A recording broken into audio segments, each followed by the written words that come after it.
Bonsoir à tous, on se retrouve pour notre étude de préparation à la fête de Kippour, puisque Kippour est une fête, un des jours les plus importants probablement de l'année. Notre étude est basée, comme d'habitude, sur ce super livre, Baruch Hashem, Halacha ve'Agada, de Rav David Shalom Naki.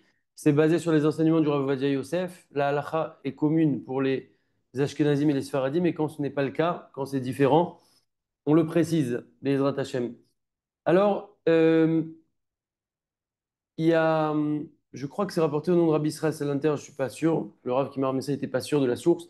Mais en tout cas, on nous dit que si par exemple Kippour ne tombait que tous les 70 ans et pas tous les ans, alors quand un juif rencontrerait un autre juif pendant ces 70 ans-là, quel bracha il lui ferait? Il lui dirait chez Tizke les Yom Kippourim. Ça serait quoi la bracha ultime, optimale, la meilleure bracha que puisse faire un juif à un autre juif? Ça serait que tu puisses mériter d'arriver à ce jour de Yom Kippourim, tellement c'est un jour grand. Le Rav Volbe aussi nous dit que tout le sod, tout le secret de pourquoi le Ham Israël aujourd'hui on tient encore, pourquoi on est là, pourquoi on vit jusqu'à aujourd'hui, c'est parce que il y a Yom Kippour, il y a ce jour particulier, ce grand jour chaque année qui vient et qui fait en fait office de nettoyage total.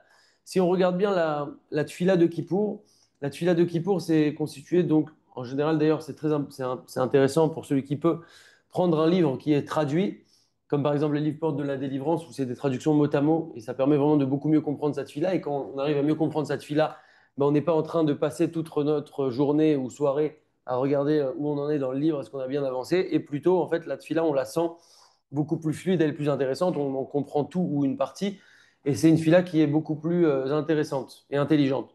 La tfila de Kippour, elle est pas, il n'y a rien de fou ni de magique, c'est une fila assez simple, donc il y a souvent des passages avant la Amida, et à chaque fois qu'il y a une Amida, il va y avoir une répétition, euh, et dans cette répétition-là, en fait, et après cette répétition, il va y avoir les slichot. À chaque fois, il y a différentes slichot avec différents vaya avoir qu'on va faire au cours de toutes les tfilotes de Kippour. Donc, globalement, c'est constitué comme ça d'une amida, d'une répétition.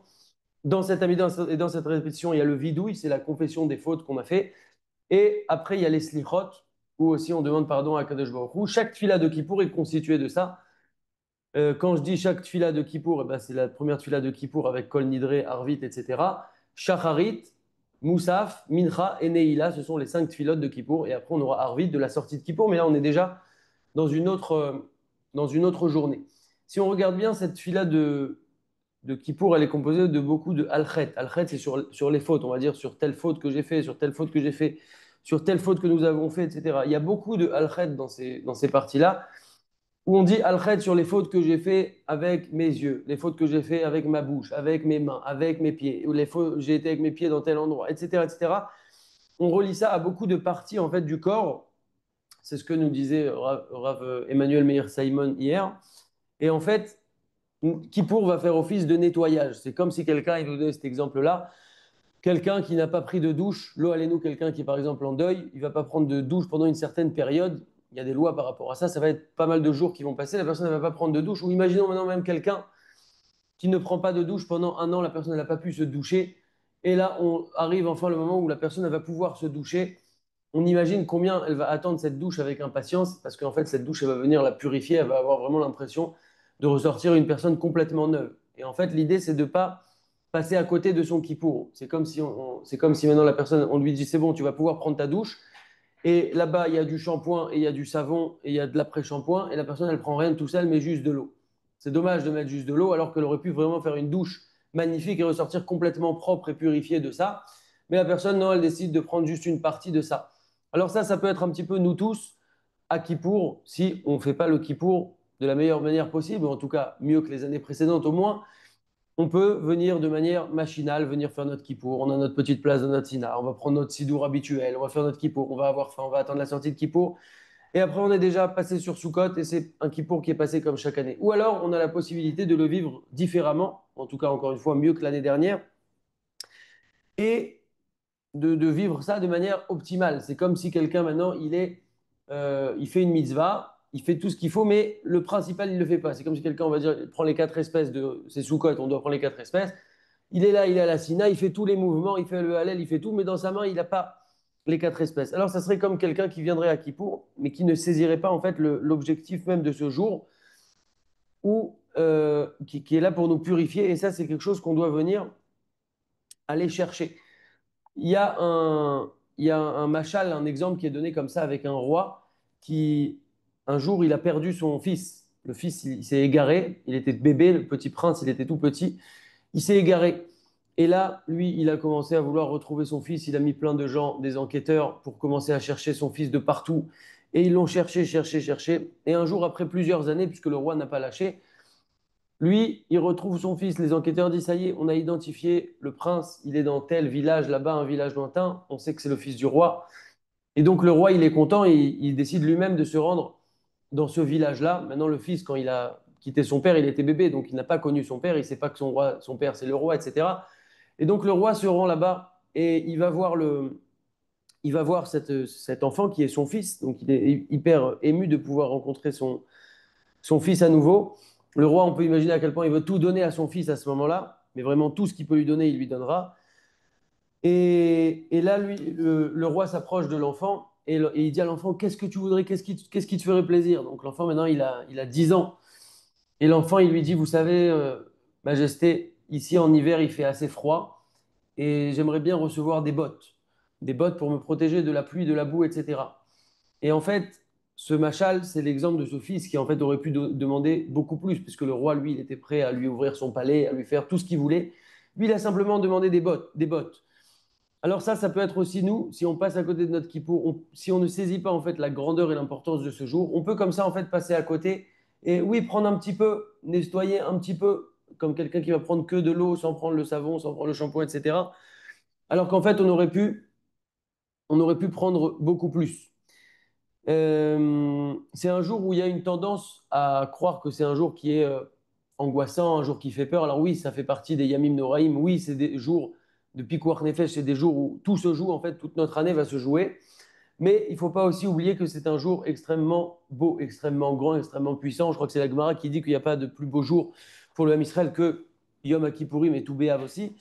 Mais en tout cas, il faut comprendre que c'est une opportunité, c'est un cadeau énorme qu'on a que nous offre Akadosh Baruch Hu d'avoir ce jour-là de Kippour qui est un jour où en fait on va pouvoir ressortir complètement blanchi, complètement nettoyé. Le jour lui-même de Kippour, Itsumo Shel Yom a cette force-là, cette capacité de nettoyer complètement les fautes, de redevenir une nouvelle personne complètement.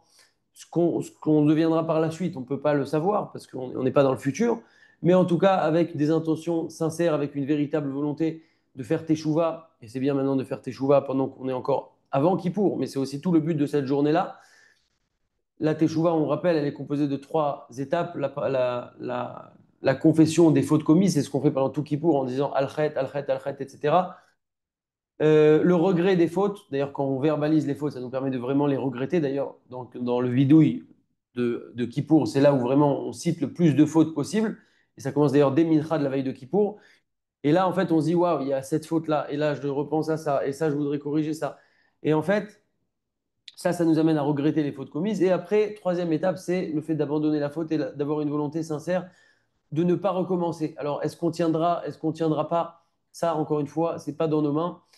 Et si on a cette capacité à être sincère pendant ce jour-là, alors ça y est, on a gagné tout ce qu'il faut, on a gagné notre année et on repart avec une page qui est complètement blanche. C'est ça la puissance de la tchouva qui existe dans aucun autre concept au monde au passage, de pouvoir corriger, changer le passé, c'est quelque chose qui n'existe pas. En général, quelque chose qui est passé, on dit bon bah c'est passé, maintenant on va repartir sur des bonnes bases. Mais là en fait, non, on nous permet de gommer, de venir et d'effacer complètement notre passé. D'ailleurs, à Kippour, on va faire la bracha de Shehrianou. Habituellement, dans les fêtes, on l'a fait pendant le Kiddush, à Pessah, à Sukkot, etc. Mais là, on va la faire pendant la fête, tout simplement la bracha. C'est le Chazan qui va la faire à Arvit, à Kol Nidre. On va en reparler juste après quand on va rentrer dans la halacha. Les femmes aussi la feront. Mais c'est un peu bizarre a priori de faire cette bracha parce que cette bracha-là de Shehrianou, c'est quand on arrive dans un grand moment, un moment de fête. Et on est content d'être parvenu, d'arriver à ce grand moment de joie et de fête. Mais là, on voit que Kippour, finalement, ça fait peur, ça peut faire peur. Il n'y a pas de nourriture, il n'y a pas de boisson. On dit que En Simcha et la Bebassar Veyaïn, il y a de la joie que quand il y a de la viande et du vin. Et là, on n'a rien de tout ça à Kippour. Donc, comment ça se fait qu'on fait cette bracha? Eh bien, tout simplement parce que c'est un cadeau qu'Hachem nous donne en nous disant stop, maintenant vous vous arrêtez. il n'y a ni nourriture, ni boisson, ni travail, parce que des fois, il y a des jours dans l'année où on peut manger, on peut boire, mais on ne va pas travailler, comme par exemple la Shabbat, où il y a des jours de jeûne où on ne peut pas manger et pas boire, mais on peut travailler, comme par exemple un jour de jeûne, comme par exemple le jeûne de Guédelia qu'il y a eu il y a quelques jours. Mais là, en fait, il n'y a rien de tout ça. Hachem, il nous oblige en quelque sorte à nous déconnecter de tout. Il n'y a pas de travail, il n'y a pas de nourriture, il n'y a pas de boisson, il n'y a pas de repas à préparer. C'est un jour de rendez-vous avec Akadosh Baruch Hu, un jour qu'on va passer à la synagogue. Et encore une fois, il faut le vivre comme une chance et comme une opportunité et pas compter les pages de son livre. Et c'est encore pour ça que c'est important d'essayer d'avoir un livre où on va avoir des explications, des commentaires, des traductions pour vivre ce jour de la meilleure manière possible. Et oui, on dit Shirian ou Kippour parce que oui, c'est un grand jour et c'est un jour important.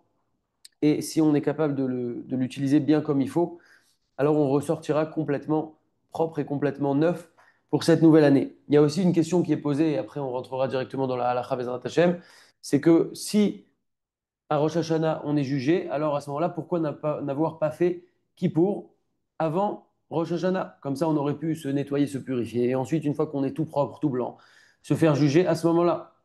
Il y a plusieurs réponses à ça.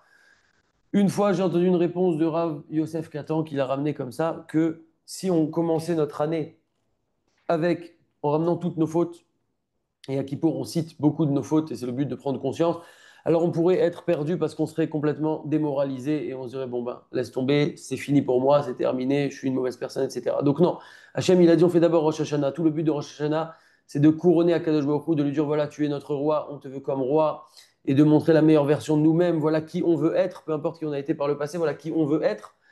Ça, c'est le but de Rosh Hashanah. D'ailleurs, à Rosh Hashanah, on ne mentionne pas nos fautes, il n'y a pas de vidouille. Et ensuite, à Kippour, on va venir maintenant corriger le tir, corriger notre passé, régler notre passé, pour pouvoir faire en sorte que notre futur soit en accord avec cette personne qu'on a voulu montrer à Kadosh Baruch Hu, de dire voilà qui je veux être, voilà la meilleure version de moi-même. Et maintenant, je vais donc me mettre en accord en effaçant, en corrigeant mon passé pour pouvoir repartir sur des bonnes bases. Ça, c'est une première réponse. Une deuxième réponse, c'est que, comme on a dit, la tchouva, elle est composée de trois fautes, de trois étapes, pardon, de la confession des fautes, du regret des fautes et du fait de prendre sur soi, de ne plus recommencer, prendre un nouveau chemin. Alors, il nous dit le Rav Aaron Zakai dans ce livre-là, Drashot la Moadim, il dit qu'en fait, on avait fait d'abord Rosh Hashanah, parce que Rosh Hashanah, tout Rosh Hashanah, c'est le but de couronner Akadosh Baruch Hu. Hachem, tu es notre roi. Hachem, tu es notre roi. Avinu Malkenu. Hachem Melech. Hachem Ou Elohim, etc. Alors, quelle meilleure façon que de dire ça, Rosh Hashanah, pour pouvoir, en fait, c'est la meilleure Kabbalah possible. Ça veut dire que pour pouvoir faire cette étape de la tchouva, de Kabbalah Léatit, de prendre sur soi, en fait, d'abandonner complètement la faute, de ne plus recommencer, de se purifier complètement et de se rentrer vraiment en connexion avec Kadosh Baruch Hu, ça se fait par l'intermédiaire de Rosh Hashanah. On fait cette étape-là de dire voilà, Hachem, je veux prendre sur moi, Hachem, je veux être telle personne, Hachem, je veux être une meilleure personne, Hachem, je veux m'améliorer. Dès que Rosh Hashanah est passé, ça nous a permis de valider cette étape-là, de prendre sur soi pour l'avenir, et Kippour va venir en fait gérer les deux autres étapes qui sont le vidouille, la confession des fautes, et la charata, le regret des fautes. Et donc, une fois qu'on a fait ça dans cet ordre-là, on peut repartir pour enfin pas repartir, mais plutôt partir, parce que le but, c'est pas de vivre le même Kippour. Il y a des gens parfois, et quand je dis des gens, c'est nous-mêmes, on vit les mêmes fêtes d'année en année, on est là, on vient à la synagogue, on a notre place, on a notre livre, on a nos habitudes, on finit Kippour, on fait Sukkot, on finit Sukkot, ouais, etc., etc. Mais en fait, il faut être capable de casser cette routine pour l'améliorer, bien entendu, pas pour faire moins bien, mais pour faire mieux. Après ces quelques paroles d'introduction, on va rentrer directement, Bezrat Hashem, dans le sujet, dans la halakha. On va essayer de faire un tour. Encore une fois, c'est un tour qui n'est pas complet, mais on va essayer de voir un peu tous les sujets de Kippour de manière assez rapide. Chaque point peut être bien entendu approfondi, mais on va essayer déjà de voir une base pour passer une bonne fête, Bezrat Hashem. Au passage, il reste encore, maintenant, on est encore dans la Aseret Yemei Teshuvah, les 10 jours de pénitence, comme c'est traduit. Les 10 jours de les Aseret Yemei Teshuvah, ça commence avec les 2 jours de Rosh Hashanah, ça se termine avec le jour de Kippour. Au milieu de ça, il y a 7 jours. C'est des jours qui sont particulièrement propices à la Teshuvah. Comme on dit, Dirshu Hashem Beimatseo, Karou Bioto Karov. Demandez Hashem quand il se trouve là. Appelez-le, Dirshu Hashem Beimatseo, Karou Bioto Karov. Appelez-le pendant qu'il est proche. Et à l'image de ce roi qui allait voir le fils et que le fils il aurait pu demander tout ce qu'il voulait, c'est maintenant que ça se passe, c'est maintenant que Hachem nous tend la main en quelque sorte. Et d'ailleurs, il n'y a pas d'hypocrisie de manière générale avec Hachem, mais encore plus pendant ces jours-là où on peut prendre des choses sur soi, de les faire, même si c'est pour les faire pendant un temps limité, que pendant cette période-là, même si après Kippour, on sait qu'on va retourner à nos habitudes, etc. tout ce qu'on va pouvoir rajouter, ça va nous donner beaucoup d'élan, beaucoup de force. Et c'est aussi une bonne chose de prendre sur soi une Kabbalah. Une Kabbalah, c'est-à-dire de prendre une décision petite, simple, quelque chose qu'on va être capable de tenir. Il n'y a rien d'anodin, même une petite chose, ça va nous aider après à faire beaucoup de choses, Bézant Hachem. Concernant les caparotes, donc on a l'habitude de faire les caparotes, c'est un minag qui date qui a de l'époque de Géonim, donc il y a déjà, je vais traduire directement hein, pour qu'on gagne du temps, qui a déjà plus de 1000 ans ce minag-là. Euh, donc il y en a qui le font avec des coqs, des poules, donc coq pour les hommes, poule pour les femmes. Il y en a qui prennent un coq et une poule pour chaque membre de la famille, femme ou homme. Il y en a qui prennent un coq pour tous les hommes de la famille, une poule pour toutes les femmes de la famille, s'ils n'ont pas le budget possible, etc. Et ensuite, il y a un texte à dire, et donc si on se le fait soi-même ou si quelqu'un nous le fait, on va dire en fait, l'idée c'est que maintenant, voilà, zé khalifatra, zé temoratra, zé kaparatra, l'idée c'est que cette poule-là, elle va être notre capara, elle va prendre à notre place en quelque sorte nos fautes, et ce poulet qui va donc aller maintenant pour avoir, être shrité, subir une shrita, alors que lui il puisse prendre les fautes et que moi je puisse rentrer les chaim tovim ou le shalom. Et on fait tourner comme ça au-dessus de notre tête. Donc il y a différents textes en fonction de si on se le fait tourner nous-mêmes, si quelqu'un nous le fait tourner, etc.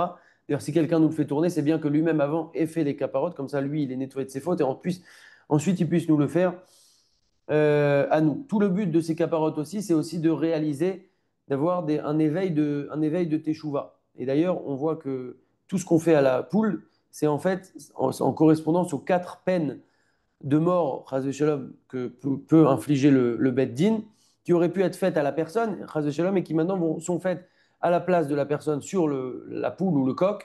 Et ça fait prendre conscience. Quand le shochet, maintenant, il tient le cou du poulet pour voir où il va faire la shrita, ça correspond à la peine de reneg, de strangulation. Quand il fait la shrita, ça correspond à la peine de hereg, de mort par l'épée. Quand il jette le poulet après sur le sol et que le poulet il bouge, ça c'est comme ce qu'il a comme une lapidation. Et quand le poulet va aller au feu pour pouvoir être cuit, alors ça, c'est comme la peine de srefa. Et en fait, quand on imagine tout ça et on se dit, ah, ça aurait pu être pour moi ces peines-là, et en fait, non, j'ai la chance de m'en sortir parce que je fais ça et je fais tchouva, alors ça éveille en fait et ça fait prendre conscience de pas mal de choses. Et ça, c'est aussi le but des caparotes. Il y a aussi une mitzvah quand on fait les caparotes pour ceux qui font avec des poulets, une bracha de Al-Kisou Yadam, chaque Kiddushanu B'Tav Tzivanu, Al-Kisou Yadam, Be'afar, de couvrir en fait le sang de la shrita avec de la poussière. On peut demander à faire cette brachot pour nous. On peut demander aux chorettes nous-mêmes de faire cette bracha-là. Il y en a qui font les caparotes avec de l'argent. L'argent, il faudra qu'il aille dans un bon endroit, bien entendu, c'est-à-dire pour un endroit, par exemple, de Torah, où il y a des gens qui étudient, etc. Et à ce moment-là, si on le fait avec de l'argent, ben, on fera tourner l'argent au-dessus de notre tête. Et à ce moment-là, on dirait Zéa Kesef, Yeler le Tzedaka. On ne dira pas c'est le poulet qui va à la shrita, mais on dira c'est le Kesef qui va à la Tzedaka. Et que ça soit aussi, que ça fasse office de caparote. Vous avez les textes dans les Sidurim de Kippour. Euh, Ça, c'est concernant les caparotes.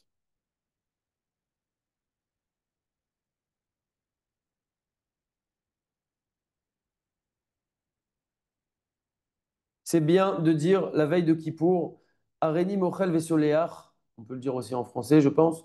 C'est voilà, je décide maintenant de pardonner, d'excuser les Kol Mishechata Kenegdi pour toute personne qui aurait fauté envers moi, Ben Begoufi, Ben Bemamoni, Ben Birvodi, Ben Becholachерli, que ça soit envers moi, que ça soit envers mon corps, mon argent, mon kavod et tout ce qui m'appartient. Je pardonne maintenant toute personne. Et à nous, en tant que personnes qui devons demander pardon, on doit aussi s'assurer de demander pardon aux gens et les personnes doivent nous pardonner. Mais en tout cas, en plus de ça, nous-mêmes, c'est bien maintenant de dire je pardonne toute personne avant Kippour, c'est très important. Et aussi, il faut rétablir le lien de Shalom. On rappelle que Kippour et la Teshuvah qu'on fait, ça va pouvoir réparer les fautes qui sont Ben Adam la Makom, les fautes envers Akadosh Baruch Hu. Mais toutes les fautes Ben Adam la Chavero, les fautes envers notre prochain, alors la Teshuvah et Kippour ne vont marcher que si on a en plus de ça apaisé les gens, demandé pardon, obtenu le pardon, rétabli les relations, le Shalom, etc. Et donc ça, c'est très important. Ça s'applique au niveau des gens avec qui on peut avoir un différent, ça s'applique au niveau de notre femme, parents, beaux-parents, etc.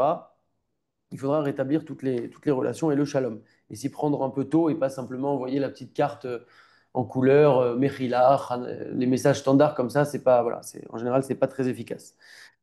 Euh, Erev Yom Kippourim. Donc la veille de Kippour, on a l'habitude de multiplier les slichot, les tachanonim à la veille de Kippour. Si on dit les slichot de la veille de Kippour après le lever du soleil, alors on sautera le vidouille parce qu'on ne dit pas le vidouille, on ne dit pas les tachanonim à ce moment-là dans la tfila de Shacharit. On dit pas les Tachanunim et on dit pas Nefilat Apaim, donc la suite des Tachanunim dans Shacharit. On a l'habitude aussi de faire Atarat Nedarim la veille de Kippour, donc il faut aller à la Sina pour pouvoir faire Atarat Nedarim. C'est une mitzvah de la Torah de manger et de boire la veille de Kippour, de faire le maximum de Seudot, le maximum de repas. Idéalement, il faudra manger du pain au moins dans un des repas la veille de Kippour. Donc cette année, ça sera mercredi dans la journée, depuis le matin jusqu'à Kippour. Et ça concerne aussi les femmes, cette mitzvah-là. C'est une mitzvah de la Torah, on nous le dit, de multiplier les repas la veille de Kippour, c'est très important. Une seconde.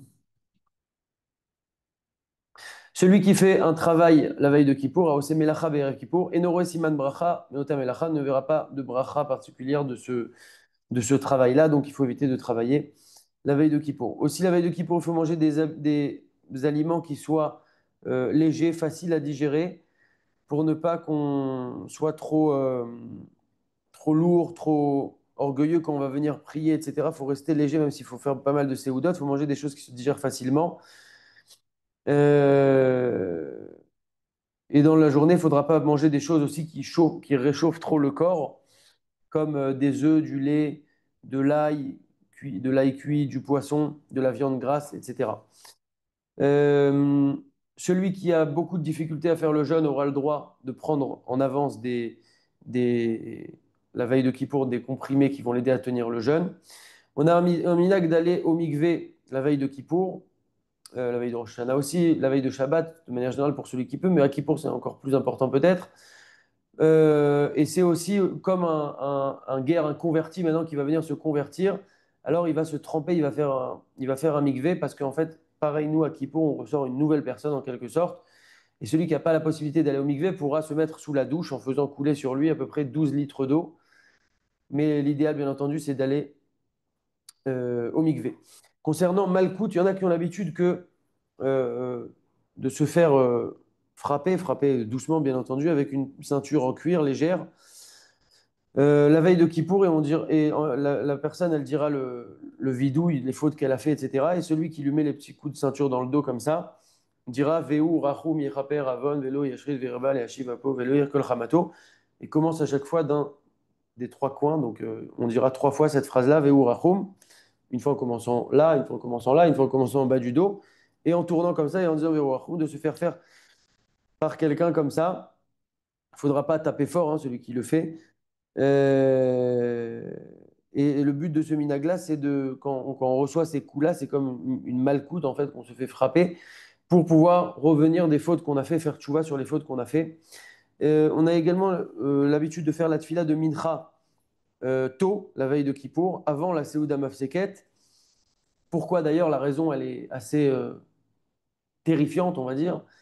C'est de peur que la personne, quand elle va faire la Seouda Mafseket, donc le dernier repas avant la fête, avant d'entrer dans le jeûne, de peur que cette personne, elle s'étouffe, qu'elle meure et qu'elle n'ait pas eu l'opportunité de faire un dernier vidouille, parce que c'est un long vidouille qu'on fait dans la tfila de Mincha de Erev Kippour, la veille de Kippour, et qu'elle meure sans faire Teshuvah. Donc on préfère lui faire le vidouille avant, même si on va le refaire après le soir, et à toutes les tfilotes de Kippour d'ailleurs, mais on préfère déjà qu'elle ait gagné à Mincha de Kippour le fait d'avoir fait ce vidouille assez long avec Al-Khet. Encore une fois, quand on dit que c'est long, ça ne doit pas être lourd, ça doit être léger, ça doit être pas un plaisir, parce que c'est pas un plaisir, mais on doit saisir ça comme une chance à chaque fois, en fait, de dire maintenant, en disant ces fautes-là, en reconnaissant ces fautes-là et en faisant de chouva, je nettoie, je nettoie, je nettoie, et c'est maintenant que je dois nettoyer. La Seouda Mafseket, donc c'est un repas, en fait, un repas complet qu'on fait avant la fête. Comme on est encore dans les jours qui suivent Rosh Hashanah, on a l'habitude aussi de tremper, en plus du sel, de tremper dans le sucre. Il faudra s'arrêter pendant qu'il fait encore jour, donc on suit les horaires qui sont dans les calendriers. Il faudra s'arrêter de manger et de boire, et également toutes les mélachot qui sont interdites à Yom Kippour, on va en reparler juste avant. Et c'est bien donc de rajouter Michol à la Kodesh, c'est comme Shabbat, on ne fait pas rentrer Shabbat au dernier moment, c'est un petit peu avant, et pareil, c'est pas pile à la sortie des étoiles, c'est un petit peu après la sortie de Shabbat, parce qu'on rajoute toujours du Kodesh, on étend un petit peu la Gdusha du Shabbat. Et donc là, c'est pareil pour Kippour, et les femmes aussi doivent faire attention à ça. Si quelqu'un il a terminé maintenant la Seouda Mafseket, le repas avant de faire rentrer Kippour, et que la personne elle a dit maintenant dans sa tête que ça y est, elle n'allait pas remanger à nouveau et pas boire à nouveau, il lui est encore permis de manger et de boire, tant qu'on est avant l'heure de démarrage du jeûne, bien entendu, tant qu'elle n'a pas dit expressément avec sa bouche qu'elle commençait le jeûne. Il y a une ségoula pour tout jeûne, d'ailleurs, ça marche dans tous les jeûnes, pour pouvoir bien tenir le jeûne, c'est de prendre un verre d'eau et de boire de ce verre d'eau 7 gorgées, et à chaque gorgée d'embrasser la mezouza 7 fois comme ça. Donc une gorgée, on embrasse la mezouza, 2 gorgées, etc. jusqu'à 7. Et on demande à Hachem qu'on n'ait pas faim et qu'on puisse en fait passer facilement le jeûne. Ou mouftachlo, chez Kachrié, il lui est promis à la personne qui fera ça que ainsi il en sera. Euh, on mettra donc des vêtements propres, jolis, nobles. Les Ashkénazim ont même l'habitude de mettre un kittel, une blouse comme ça, blanche, en quelque sorte. Euh, et voilà, on fait une maison propre, on met une nappe sur la table, il y en a qui mettent aussi des livres sur la nappe. On a l'habitude aussi d'allumer une bougie de 24 heures à la veille de Kippour, enfin de 24 heures ou plus ou moins. C'est une bougie qui est spécialement Leilou Nishmat, pour, même si c'est pour plusieurs personnes qui sont parties, une bougie pour eux pour Leilou Nishmat. On a l'habitude aussi d'allumer les nérotes. Les femmes allumeront les nérotes à la veille de Kippour et elles diront bah, Leadlik ner shel Yom Kippour. Donc les Sfaradim feront d'abord la bracha et ensuite elles allumeront. Les Ashkenazim, elles allumeront d'abord et ensuite elles feront la bracha. Concernant la bracha, euh,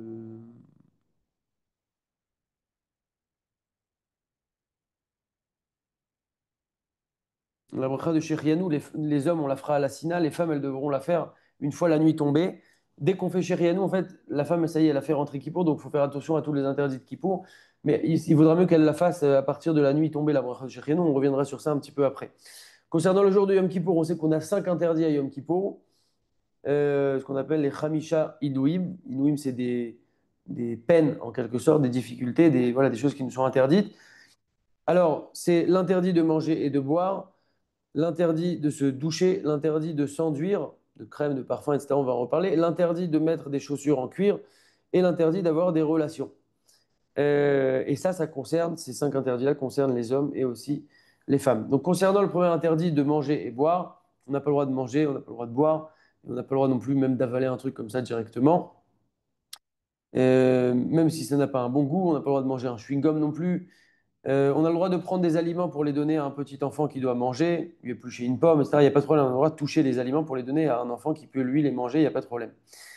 Euh, c'est une mitzvah de faire les brachot sur le Bessamim à Yom Kippour pour pouvoir faire les Mea brachot. On sait qu'on a une obligation chaque jour de faire Mea brachot, 100 brachot. Donc en général, ça va très vite avec toutes les Amidot, Birkat Amazon, brachot du matin, etc. Mais là, comme il y a un peu moins de brachot, alors on complète avec comme on n'a pas de choses à manger, par exemple Shabbat, des fois on va rajouter des choses à manger, des petits bonbons, des choses. Mais ici, il n'y a pas tout ça. Alors on complète avec des Bessamim. Et c'est une bonne chose donc de faire les brachot sur le Bessamim. Donc il y a 4 brachot possibles pour le Bessamim. Anoten Reartov Baperot. On commence avec cette bracha-là, comme par exemple sur un citron, sur un melon, une odeur d'un bon fruit. En général, c'est des agrumes. Ensuite, on va faire Atse Bessamim. Atse Bessamim, c'est quelque chose qui vient d'un arbre, comme par exemple le clou de girofle. Isbe Bessamim, c'est par exemple sur tout ce qui est feuilles, comme par exemple des feuilles de menthe. Et Mine Bessamim, c'est sur des choses qui sont génériques, comme par exemple un parfum. Si vous avez par exemple de l'eau de rose, euh, on peut faire la bracha de Mine Bessamim comme ça. Et c'est bien même de les ramener à la synagogue, celui qui peut en avance, pour pouvoir faire nous des brachot et aussi les faire faire à d'autres personnes. Dès qu'on a aussi un Esser Da'at, c'est-à-dire dès que ça y est, on n'a plus la tête dans l'odeur, on peut à nouveau refaire la bracha. Et de cette manière, on peut rajouter et multiplier les brachot pour nous et pour les autres euh, tout au long de Kippour. Le deuxième interdit, c'est de se doucher. On n'a pas le droit de se doucher avec à Yom Kippour, que ce soit de l'eau chaude, de l'eau froide, peu importe, on n'a pas le droit de se doucher. Et même une partie de notre corps, on n'a pas le droit de se doucher. Et même tremper notre doigt dans l'eau, c'est interdit. Tout ce qui est interdit, c'est un lavage de plaisir. Maintenant, si quelqu'un s'est sali la main avec de la poussière ou autre, alors là, il n'y a pas de problème. Quelqu'un, il a par exemple du sang, son nez, il a coulé ou autre, il n'y a pas de problème de se laver parce que ce n'est pas un lavage de plaisir, mais c'est juste pour se nettoyer. Concernant le matin, quand on va se lever, Bezrat Hashem, il faut, donc on va faire des Tilat Yadayim classiquement, 1, 2, 2, 3, 3. On le fera jusqu'à la fin des phalanges ici. Et on fera la bracha classiquement de Al Netilat Yadayim. Quand on sort des toilettes, pareil, on se lave les mains jusqu'à là, on fait un shariatzar pendant Kippour. Si maintenant les mains, quelqu'un il a les mains salies quelque part, encore une fois, il peut les nettoyer, ça, il n'y a pas de problème. Quand on se lève le matin, si on a des petites saletés comme ça dans les yeux, on a le droit de laver, mais que de manière locale. Ça veut dire de venir ici, par exemple, et d'enlever la petite saleté qu'on a, puisque ça, c'est pas considéré comme un lavage euh, de plaisir. Et celui qui est hysténiste, ça veut dire quelqu'un qui est vraiment dérangé par ça, qui a un vrai problème s'il ne se lave pas le visage, il pourra se laver le visage. Les Ashkénazim, eux, même si la personne elle est délicate, ils ne permettent pas de laver le visage. On n'a pas le droit de se tremper au mikvé à Yom Kippour, même qu'un homme qui a l'habitude de se laver de se tremper toujours au mikvé, il ne pourra pas y aller à Yom Kippour. Également, une femme pour laquelle son mikvé tomberait à Yom Kippour n'ira pas au mikvé à Yom Kippour, elle ira au mikvé après Kippour. Le troisième interdit, c'est l'interdit de sika, l'interdit de s'enduire de crème, de parfum et autres. Sur la sourbe béchémène au bécrème, on ne peut pas mettre de l'huile, de la crème, et même sur une partie de notre corps, et même si notre but c'est d'enlever euh, une saleté, on ne peut pas mettre de crème du tout pendant Kippour. Concernant le déodorant, il sera permis de mettre du déodorant si c'est dans le but d'enlever une odeur, par exemple, de transpiration, ou d'éviter l'apparition d'une odeur de transpiration. C'est pas maintenant spécialement pour sentir bon ou pour le plaisir, etc. Donc du déodorant, ça serait permis quand on met du déodorant. C'est comme Shabbat, faire attention de ne pas le mettre sur les habits. On n'a pas le droit, bien entendu, de mettre du parfum, etc. Le quatrième interdit, c'est l'interdit de mettre des chaussures en cuir. Euh, Par contre, des chaussures en plastique, en tissu, etc., même si elles nous font pas mal, même si on se sent bien dedans, il n'y a pas de problème de porter ces chaussures-là. Euh, on dit qu'aujourd'hui, pour les enfants, donc en dessous de la remise, ça serait permis pour eux de mettre des chaussures en cuir, mais c'est quand même bien que même aussi, eux aussi, ils mettent d'autres chaussures et des chaussures pas en cuir. Ok. Et on a aussi un interdit de melacha. Seconde. Non, on a l'interdit de tashmi shmita, donc de relation. Pas de relation conjugale. Euh,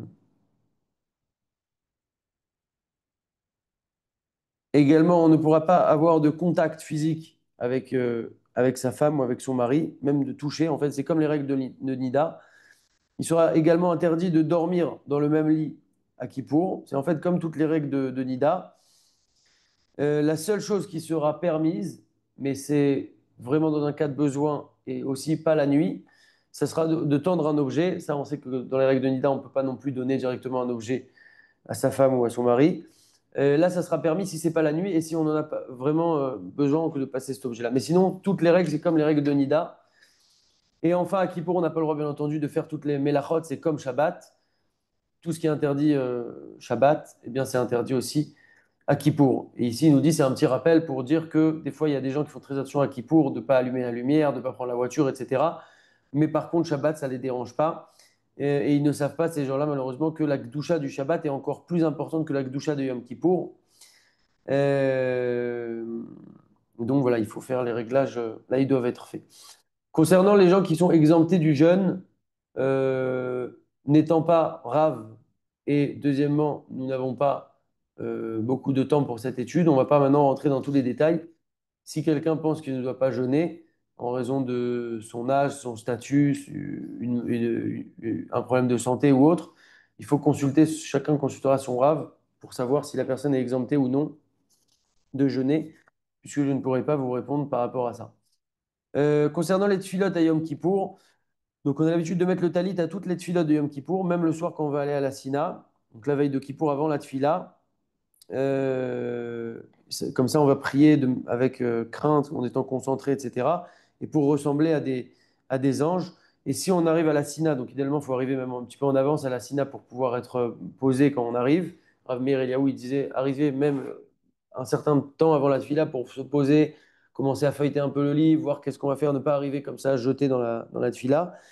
Et donc, on arrivera forcément donc avant le coucher du soleil. Et donc, à ce moment-là, on pourra encore faire la bracha de l'it atef betzitzit pour les hommes, pour mettre le talit. Euh, Même si la Shkiat Hachama est passée, qu'on est dans Ben Hashmashot, entre le coucher du soleil et la sortie des étoiles, on pourra encore faire la bracha, même si l'idéal c'est d'arriver avant la Shkia, mais on pourra encore faire la bracha après la Shkia, tant que la nuit n'est pas encore tombée, tant que la sortie des étoiles n'est pas encore tombée. Si quelqu'un arrive après la sortie des étoiles, bon, bah déjà, il est très en retard pour ce jour si important, mais c'est pas grave, on peut toujours se relever et se rattraper. Mais la personne ne mettra le talit sans bracha. Les Sfaradis ont l'habitude de commencer Yom Kippour avec l'Echa Eli Teshukati, qui a été rédigé par Rabbi Yehuda Halevi.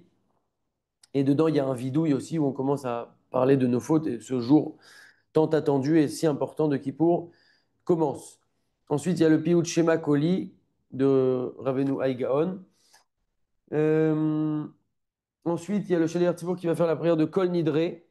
Et nous, on fait Abu Abbas et on a l'habitude de le dire 3 fois. Euh, Donc ce Kol Nidre, en général, on le fait quand il fait nuit. Ensuite, il y a la bracha de Shechianu qui va être faite. En général, c'est le Shaliach Tzibour, l'officiant, qui va dire la bracha de Shechianu et qui pense à acquitter le Tzibour. Et le Tzibour, lui aussi, doit penser à s'acquitter. C'est comme toute bracha où on se fait acquitter, comme le Kiddush et autres. D'ailleurs, cette double kavana, double intention de acquitter les autres et de se faire acquitter. Donc nous, si on est dans le Tzibour, on pense à se faire acquitter. La bracha de Shirianou, comme on a dit, on arrive dans un très grand jour, et même si c'est Kippour, au contraire, c'est Kippour et c'est un très grand jour. On est content d'arriver à ce jour. C'est un jour Karcher en quelque sorte qui va nous permettre de repartir complètement neuf, Bezrat Hashem. Et donc, nous, on se fera comme ça acquitter de la bracha de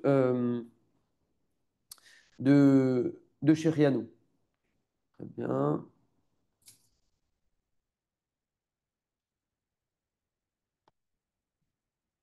Les femmes qui sont donc à la maison, par exemple, le soir, alors elles vont faire aussi la bracha de Shehrianou, puisqu'elles ne le feront pas au cours du kiddush, elles ne seront pas à côté de acquitter cette bracha, puisqu'il n'y aura pas de kiddush.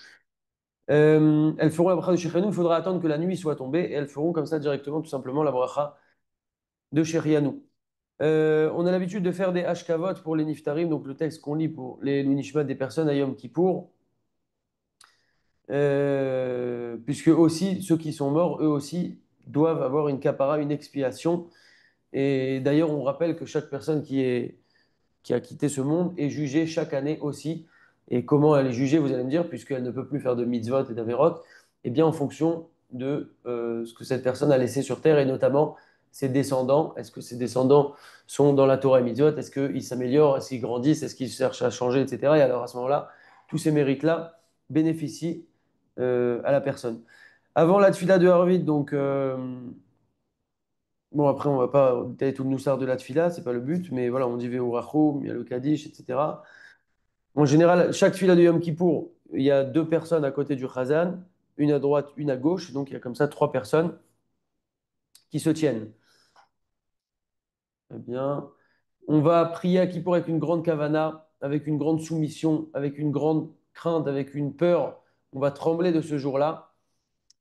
Euh, et on s'efforcera de prier avec des pleurs. On ne va pas se forcer à pleurer, mais en tout cas, c'est un petit peu l'esprit ici.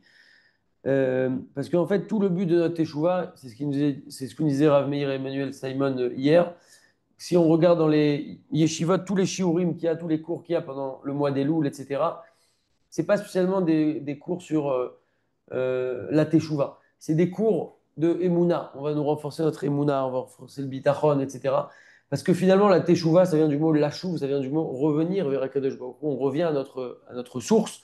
Et en fait, quand on réalise qu'on a fauté, eh bien tout simplement, on s'est éloigné d'Hachem. Et plus on faute, plus on s'éloigne, et des fois, on s'en rend même plus compte au fur et à mesure. Et donc, à un moment où on va s'en rendre compte en disant ça, en réfléchissant, et c'est aussi tout le but du mois d'Elul, l'idée à et Metchouva, alors on se dit, mince, je veux changer, je veux me rapprocher d'Akadosh Baruch Hu. Et donc, cet éloignement-là, il nous apporte de la peine. Mais le but, c'est pas de rester sur cette peine, c'est de en fait transformer cette peine et se dire, OK, ben maintenant je veux faire mieux et je veux me rapprocher encore plus fort d'Akadosh Baruch Hu. Et cette année, je veux faire encore mieux. Et c'est ça le sentiment de Tchouva et c'est ça le sentiment qu'on doit avoir pendant Kippour. Quand on fait le vidouille à chaque fois qu'on va dire sur nos fautes, etc., on va se pencher un petit peu comme ça en tant que soumission. Et on va faire comme ça les, tous les vidouïm. Euh, bien. Même si quelqu'un, des fois il y a des fautes, mais on se dit, moi j'ai jamais fait cette faute. Je vois la traduction, elle est très grave cette faute, je l'ai jamais fait. Par exemple, l'adultère, Chas v'shalom. Alors quelqu'un va dire, oui, moi j'ai jamais fait d'adultère. Alors il y a plusieurs raisons. Pourquoi on va dire quand même, pourquoi on doit dire ça quand même? Tout d'abord, on a un principe que Kol Israël Aravim Zelazé, comme c'est marqué dans la Gemara, dans la Masechet Shavuot, c'est-à-dire qu'on est tous unis, on est tous responsables les uns des autres. C'est d'ailleurs pour cette raison au passage que par exemple quelqu'un qui a déjà fait le kidouche peut faire autant de fois le kidouche qu'il faut pour acquitter des gens. Quelqu'un qui a sonné le chauffard, il peut encore aller se balader l'après-midi et acquitter des gens pour faire le chauffard.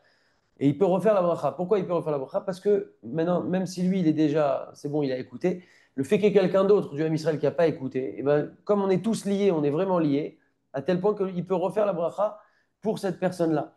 Alors c'est pareil dans les fautes. Nous, on est liés aux fautes des autres personnes. C'est pour ça qu'on dit Hacham nous, Bagad nous. On parle à la première personne du pluriel. On parle comme ça, nous avons fait, parce qu'on est liés tous les uns les autres. Aussi parce que euh, si cette personne elle a fauté, peut-être que je ne l'ai pas mise en garde, je ne l'ai pas réprimandé, je ne l'ai pas expliqué, je ne l'ai pas renforcé. Et donc j'ai une part de responsabilité en quelque sorte dans ça. Donc aussi sur ça, j'ai cette responsabilité dans cette faute-là et je fais tachanoun. Aussi, des fois, il y a des fautes qu'on a pu faire dans un Gilgoul antérieur.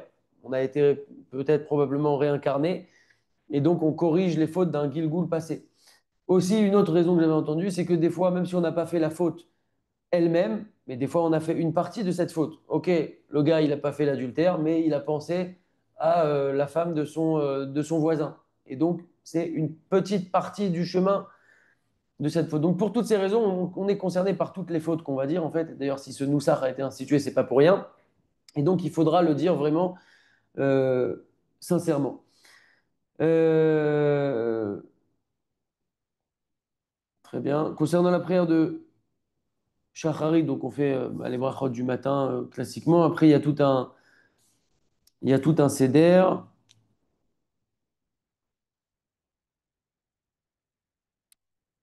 La paracha qu'on va lire à Shacharit, c'est la mort des deux fils d'Aaron. Pourquoi on lit ça? Parce que c'est marqué dans le Zohar que Kedei shekriya zo techaper à la vonot d'Israël. Pour que cette lecture, elle va venir maintenant expier les fautes du Ham Israël.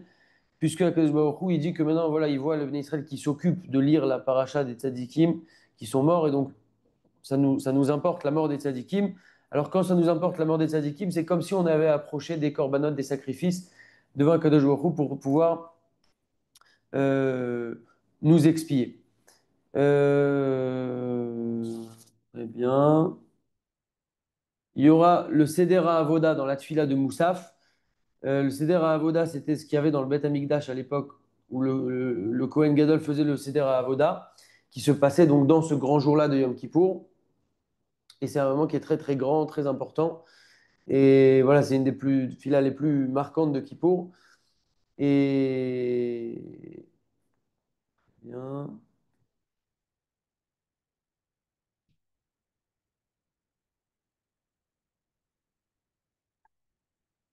Il y a aussi un moment quand on dit Korim ou Mishtachavim et Noflim Penehem, donc ils se prosternent et leur face tombe. Il y a des moments, et quand on dit Baruch Shem Kivon Lamed, il y a des moments comme ça où on va se prosterner à terre. Et donc c'est pour ça que c'est bien de penser à amener une serviette en avance, une petite serviette qu'on mettra dans notre sac de talit ou dans notre sac, pour pouvoir se mettre sur cette serviette-là quand on fait ces prosternations-là. Euh, c'est bien d'organiser pendant Kippour, que ça soit après la prière de Harvit, puisque finalement elle finit pas très tard, il n'y a pas de repas, donc on n'est pas spécialement pressé, ou même pendant la pause. Alors on ne dit pas toute la pause, on ne dit pas toute la nuit, toute la soirée, mais c'est un jour qui est très important et il ne faut pas perdre de temps, donc il faut essayer d'étudier un petit peu, de lire des Tehillim, voilà, vraiment d'optimiser ce temps pour ce jour si grand. Encore une fois, à l'image de ce fils, le prince, qui retrouve le roi, qui ne sait pas que c'est le roi et qui lui a simplement demandé des bottes, alors qu'il aurait pu lui demander le palais entier et que le roi était prêt à lui donner tout ça. Ensuite, il y a la pause. Et surtout, oui, surtout, le but, c'est d'optimiser son temps. Mais surtout, la chose à ne pas faire, c'est de commencer à taper la pause en discutant, en sortant la cinéma pour discuter. Et là, ça part en choses vaines, voire en lachonara, voire en rigolade, voire... Et là, on a perdu, en fait, tout le but de ce jour-là. Donc, il ne faut pas se laisser emporter par ça. Même quelqu'un qui ne veut pas étudier ou qui est fatigué ou qui veut étudier juste 5 minutes ou lire quelques télims, qui rentre chez lui, c'est mieux que de traîner devant la Sina. Il vaut mieux revenir, rester tranquillement, réfléchir. C'est un jour vraiment qu'il faut encore une fois optimiser au maximum. On a bientôt terminé. La tfila de Mincha, on met à nouveau le talit, puisqu'on le met à toutes les tfilotes de Mincha.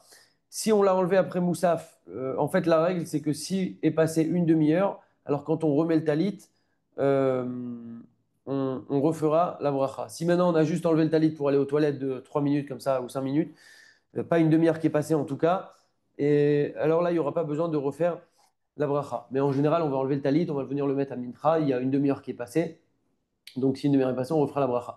Il y a aussi la Torah qu'on va lire à mincha. Il y a 3 personnes qui montent à la Torah. On va parler des interdits d'arayot, de débauche, relations interdites, etc. Euh, Et ça aussi, le but de ça, c'est de nous éveiller à la tchouva. Ensuite, il y a la Haftara, c'est la Haftara de Yona, qui est bien connue. Et ensuite, il y a la Neila. La Neila, en général, il y a le Rav de la Keila qui va parler. Mais voilà, on dit déjà quelques éléments sur ça. Juste avant la Neila, il va parler, il va dire voilà, maintenant il faut savoir que quand on arrive à Neila, on arrive à la signature, au point de conclusion, d'achèvement, l'apogée pas seulement de Kippour, pas seulement des Aseret Yemei Teshuvah, mais de tout le parcours qu'on a fait depuis le premier jour du mois d'Elul. Ça veut dire que tout l'apogée de Elul, Rosh Hashanah, Aseret Yemei Teshuvah, etc., c'est Kippour, c'est la Neila, particulièrement à Kippour. On arrive maintenant à la signature, à la conclusion de tout ça, de tout ce qu'on a pu faire. Ve'akol oler achar achitum, et tout va selon la signature. Et ça, c'est extraordinaire. Et nos Chachamim m'ont dit, qui be'et Neila, écoutez bien les mots, au moment de la Neila, Kadosh Baruch Hu motzi me'alav kol amiyaminim asanegorim, ve'et kol amasmi'ilim akategorim. Akadosh Baruch Hu, au moment de la Neila, il sort maintenant tout le monde. Il sort tous les accusateurs et il sort tous les défenseurs. Ve'yoshev levado ve'chotem kol echad ve'echad mibaye olam. Akadosh Baruch Hu, au moment de la Neila, il sort tous les accusateurs, tous les défenseurs et il est maintenant que avec nous en entretien, en tête à tête, individuellement, chaque personne individuellement, et il va nous signer individuellement maintenant au moment de la Neila. Quand on dit maintenant, on dit Gmar Khatima Tova, une bonne signature. Alors c'est maintenant que ça va se décider à ce moment-là. Ve'anachnu mitranenim al nafshenu sheberachama ve'erubim yirachem alenu. Et on supplie à Kadosh Baruch Hu que dans sa grande miséricorde, dans sa grande bonté, qu'il ait pitié de nous et qu'il nous signe Ve'artom otanu yachad im kol Israël, nous et tout le Ham Israël, les Chaim Tovim ou Shalom pour une bonne vie, pour le Shalom. Et donc voilà, c'est ce moment-là de l'année-là qui est extrêmement important. C'est aussi bien au moment de l'année-là, Ashrei Mekavel Alatzmo Kabbalah Tova, celui qui prend à ce moment-là, qui est un moment si important, une petite Kabbalah, une petite décision. Ça peut être dit particulièrement dans le fait de diffuser la Torah, ça peut être d'apprendre quelque chose à quelqu'un. On a tous cette capacité, chacun à son niveau, bien sûr, on ne peut pas inventer des choses. De renforcer quelqu'un, voilà, n'importe quoi, une petite Kabbalah comme ça. À ce moment-là, c'est une très bonne chose de prendre une petite décision à ce moment-là euh, de la Neila. Zmanat Fila, donc la Mida de la Neila, il faudra que ça commence à peu près une demi-heure avant le coucher du soleil. Ça commencera avec le Piyut El Nora Alila, comme tout le monde le sait. Besimcha ou Betlaout, avec les bouchas, avec une grande joie, avec un grand engouement de Gdusha, de sainteté. On arrive maintenant sur la Neila. L'apogée de ce jour-là, on commence avec El Nora Alila. Et puisque le temps est compté à ce moment-là, alors il faut que le Shaliach Tzibour, il chante pas trop, mais qu'il ait un bon rythme pour arriver à la Birkat Kohanim un petit peu avant la Shkiat Achava, un petit peu avant le coucher du soleil. Euh, Voilà. Maintenant, même s'ils ont dépassé, tant qu'on est entre le coucher du soleil et la sortie des étoiles, ils pourront encore, les Kohanim, faire la Birkat Kohanim avec la bracha. Euh, les Ashkenazim, eux, il y en a qui n'ont pas l'habitude de ne pas faire du tout la Birkat Kohanim à la Neila. Après la Neila, il y a encore des slichot, puisqu'on a dit que c'est toujours globalement pareil, les tfilotes de Kippour, c'est toujours tfila, donc avec plusieurs passages avant, la Hamida, la Chazara de la Hamida, la répétition, euh, et les slichot. Et donc là, ça sera en fait les dernières slichot de l'année. Bon, il y a encore Hoshana Rabbah où on fait quelques petits passages là-bas de slichot, mais globalement, ce sera les dernières slichot voilà, avant qu'on soit signé. Euh, et donc, jusqu'à que ça soit la sortie des étoiles, et c'est seulement à ce moment-là qu'on pourra sonner le chauffard. Donc, il y a des sonneries spéciales qu'on fait du chauffard, c'est aussi les dernières sonneries du chauffard. Eh bien. Et ensuite, quand sort Yom Kippour, donc là, c'est la tfila de Harvit, mais là, on est déjà, ça y est, après Yom Kippour, on est déjà le 11 Tishri. Mitpalim Arvit Shel Motzi Kippour Benachat ou Bimtinout. Donc on priera Arvit de Motzi Shabbat en étant posé avec une grande kavana. C'est pas parce qu'on a fini les Kippour que c'est on peut faire Arvit n'importe comment. Et on va pas bâcler la tuile de Arvit. Et limite au contraire, c'est peut-être là qu'on commence à être évalué. Voilà, on a ouvert maintenant une nouvelle page qui pourrait passer. On a été complètement nettoyé. Et on dira plus, bien entendu, à Melech HaKadosh. Vous savez, ça sera fini Kippour. Euh, on a aussi l'habitude de faire Birkat Alevana à la sortie de Kippour. Alors oui, on nous demande après Kippour de faire et Arvit, et Birkat Alevana, etc. Mais c'est là qu'on montre à Hachem à quel point on est prêt à faire des efforts pour lui. Il y en a qui disent qu'on fait Birkat Alevana après Kippour puisque c'est un Birkat Alevana, on doit le faire toujours en étant Bessimcha, c'est un très grand moment Birkat Alevana chaque mois. Et comme avant Kippour, on est encore dans ces jours-là où on ne sait pas ce qui va en être de notre vie, de notre année, etc. Alors on va faire ça après Kippour. Il y en a au contraire qui disent qu'on le fait avant Kippour pour gagner un mérite supplémentaire. Peut-être que ça va faire pencher la balance. On sait qu'à chaque mérite qu'on fait, ça peut faire pencher la balance. Mais en tout cas, l'habitude en général, c'est qu'on fait Birkat Alevana après Kippour. L'Havdalah, on ne pourra pas manger tant qu'on n'a pas fait l'Havdalah. Par contre, les autres interdits, ils s'arrêteront dès la fin de Kippour. On n'aura pas besoin de faire l'Havdalah pour pouvoir se doucher, mettre des chaussures en cuir, etc. Éventuellement, quelqu'un pourra boire de l'eau avant la Havdalah. Bien sûr, si le jeûne est sorti, bien évidemment. Pendant la Havdalah, on ne fera pas le Bessamim, mais c'est bien de faire la bracha sur le Bessamim après la Havdalah, après qu'on ait bu le vin. C'est bien de faire Bessamim après la Havdalah. Concernant la bougie, bien qu'en général, quand c'est pas samedi soir, que c'est pas Motzei Shabbat, on fait pas la bougie, mais là, on fera la bracha de Boré Meoraesh sur la bougie, mais que sur une bougie qui est restée allumée depuis la veille de Kippour. Donc c'est pour ça qu'il faudra prévoir une bougie à allumer. C'est pas la bougie qu'on a dit tout à l'heure pour les Léon Nishmat, pour l'élévation de l'âme de ceux qui sont partis. C'est une autre bougie qu'on a pris spécialement pour ça, qu'on va laisser allumer tout Kippour et on fera dessus, euh, la bracha de Boré euh, Meoré Aesh. On a presque terminé.